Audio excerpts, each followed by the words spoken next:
Force or surrender, push or allow, struggle or flow. We've all been there, white-knuckling our way through change, gritting our teeth as we try to force ourselves to be different, to wake up earlier, to stop those bad habits, to become that better version of ourselves through sheer willpower.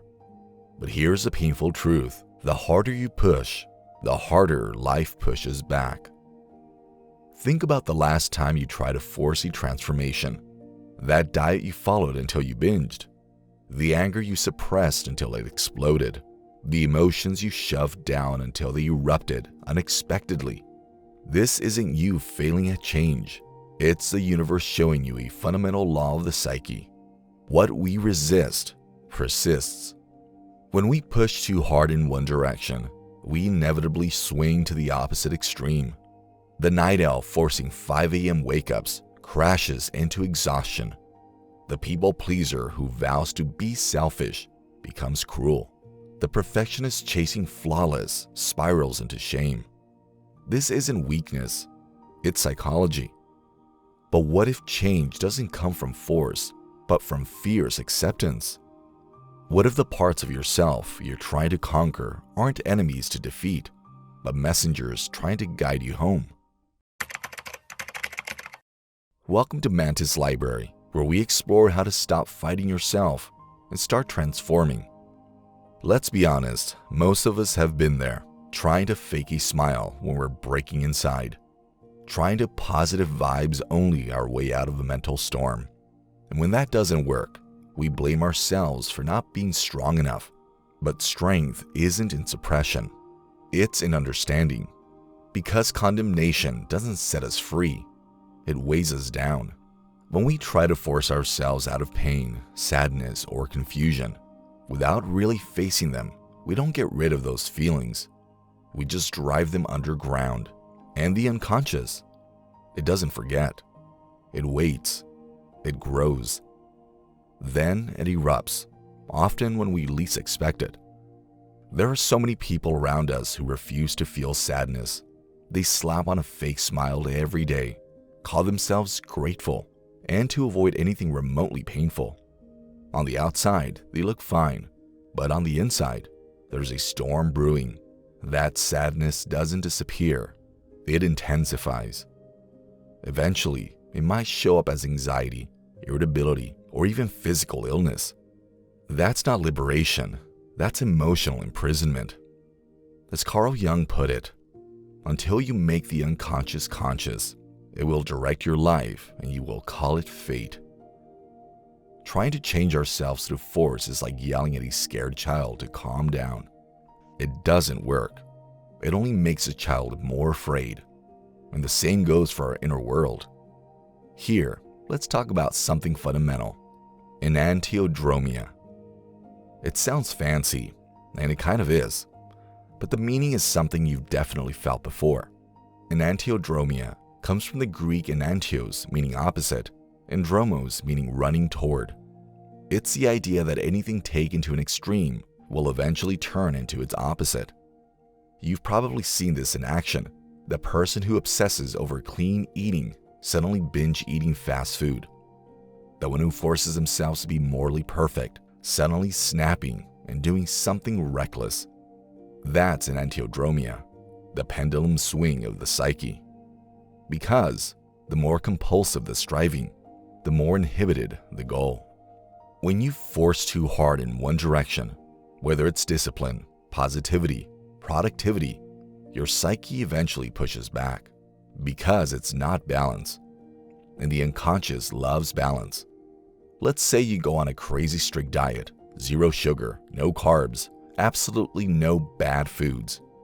You feel powerful for a while, but your body and mind start to rebel. You find yourself binging late at night or secretly eating the very things you swore off. That's not a lack of willpower.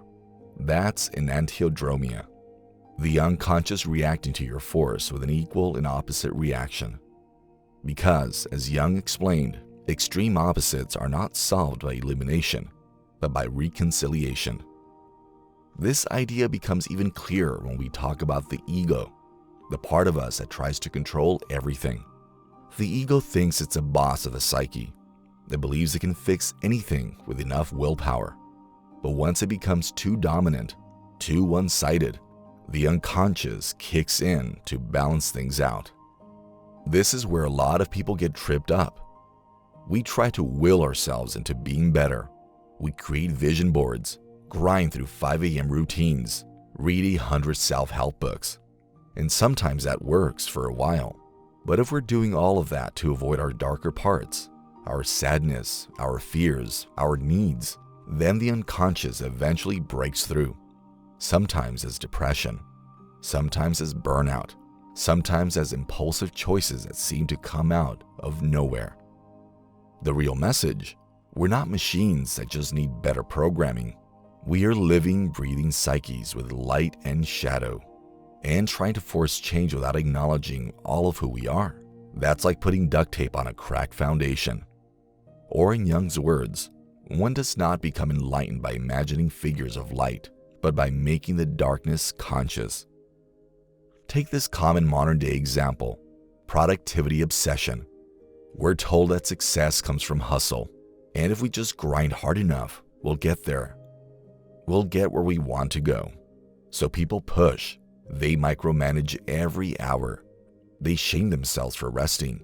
And what happens? Procrastination, burnout, total mental collapse. It's not laziness, it's the unconscious saying, enough. This is an Antiodromia in full effect. When the ego forces one side of the coin, work, discipline, control, the unconscious flips the coin, and the other side, chaos, fatigue, resistance, demands to be felt. Even in spiritual spaces, this shows up. People try to be so pure, so above earthly concerns, that they start bypassing their real emotions. They use meditation to avoid, not to integrate. They recite affirmations while ignoring unresolved trauma. And eventually, that high vibe bubble bursts. They crash hard into depression or numbing behaviors. Because again, force doesn't heal, integration does. So what's the alternative? If forcing ourselves into positivity, perfection, or discipline only leads to burnout and breakdown, what do we do instead? Jung's answer wasn't some fluffy, Instagrammable slogan. It was deep, sometimes uncomfortable, but ultimately liberating. He believed real changes comes from integration, not elimination. That means facing the things we don't want to see in ourselves, not to judge them, but to understand and work with them. Let's start with shadow work. It sounds mysterious, maybe even a little spooky, but it's really just about facing the parts of ourselves we've rejected. The shadow is everything we've been told is unacceptable: anger, selfishness, laziness, jealousy. So we push it down. We pretend we're not angry. We pretend we're not tired. We act like we're never jealous, never selfish, never scared. But those parts don't disappear. They fester in the dark. The most terrifying thing is to accept oneself completely, Jung once said. But when we do, when we shine a light into the shadow, it loses its power to control us. For example, if you admit you're feeling lazy, instead of beating yourself up or forcing productivity, you can start asking deeper questions. Why do I feel so resistant to action? Am I overwhelmed? Burnt out? Am I doing things that don't align with me anymore? That's when real transformation begins, not by suppressing the laziness, but by understanding what it's trying to tell you. This is where the idea of active imagination comes in, a process Jung developed where you actually dialogue with different parts of yourself.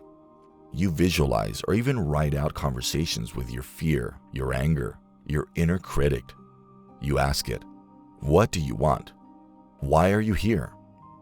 This isn't about indulging every feeling or giving in to destructive urges. It's about listening with curiosity instead of condemnation. Jung believed the unconscious isn't trying to destroy us. It's trying to communicate with us. If we ignore it, it'll find louder and messier ways to get our attention. But if we sit down and listen, That's when it starts to work with us, not against us. People will do anything, no matter how absurd, to avoid facing their own soul, Jung wrote. But facing it is exactly what healing requires. And here's where the alchemy metaphor becomes beautiful and surprisingly relevant.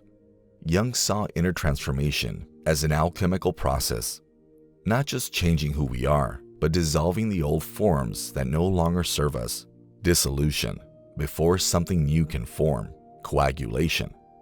You can't just slap a new habit on top of a wound and expect healing. First, the old story, the old defense mechanisms, the old pain, they need to break down. You need to let go of your obsession with control. Then something new and real can take its place. Now, how do we apply this practically? Let's talk about therapy. In Jungian analysis, the goal isn't to fix a client. The analyst doesn't try to eliminate bad behaviors or correct negative thinking. Instead, they help the client understand why those patterns exist. What purpose do they serve? What emotions or wounds lie underneath? Resistance isn't seen as the enemy. It's information. If you find yourself avoiding something over and over again, the question isn't, how do I stop being lazy? It's, what is this part of me trying to protect me from? This mindset shift can be powerful in everyday life too. Instead of saying, I have to stop procrastinating, try asking, what is this procrastination protecting me from? Is it fear of failure, fear of success, a need for rest you're not allowing yourself? It's a different kind of self-talk, one that doesn't demand change, but invites awareness. Jung understood that repression is exhausting. And what's repressed doesn't go away. It comes out sideways. So instead of trying to bottle it up, channel it. That's why creativity was such a big deal for him. Making art, writing, dancing, even just doodling. These aren't frivolous hobbies, they're pressure valves. If you've ever felt better after journaling out a mess of thoughts, or felt calm after painting something chaotic, you've already experienced how expression can transform energy. Carl Jung said, the creative mind plays with the objects it loves. When you allow your inner world to play, to express freely, you stop needing to control it all the time. And when the unconscious feels seen and heard, it stops trying to sabotage you. Now let's contrast all of this with our current cultural mindset, because honestly, we're not very Jungian these days. We live in a world obsessed with force. Hustle culture glorifies burnout. Self-help books promise 5 steps to success if you just push harder. Morning routines are practically military operations. And if you can't keep up, well, you're just not trying hard enough. But Jung would call BS on that. He didn't believe in brute forcing your way to a better you. He believed in becoming whole, not perfect. That means acknowledging every part of you, even the messy, irrational, and inconvenient parts. Because guess what?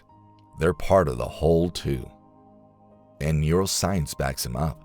Real change, sustainable, lasting change, doesn't happen through panic or pressure. It happens through repetition, rest, and relationship. That's neuroplasticity, the brain slowly rewiring itself over time.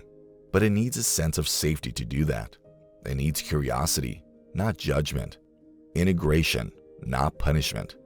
That's why when people try to overhaul their entire personality overnight, quit every bad habit, start 5 new ones, become a productivity machine, it usually backfires because they're trying to change through force, and their unconscious, like a rubber band, snaps back harder. Because real change, paradoxically, happens when we stop chasing it so aggressively, when we sit down with our fear instead of fighting it, when we listen to our sadness instead of shaming it, when we stop trying to fix ourselves like broken machines and start treating ourselves like complex, evolving stories. You can't bully your way into healing. You can't meditate your way out of grief if you're using it to escape feeling. You can't affirm your way out of trauma if you're still denying it happened. You have to meet yourself, all of yourself, where you are. And maybe that's the biggest shift of all. Not becoming someone new, but becoming more fully who you already are. And if you like this video, make sure to like, share, and subscribe. Until next time, stay curious, stay mindful, and never stop exploring. We'll see you again in Mantis Library.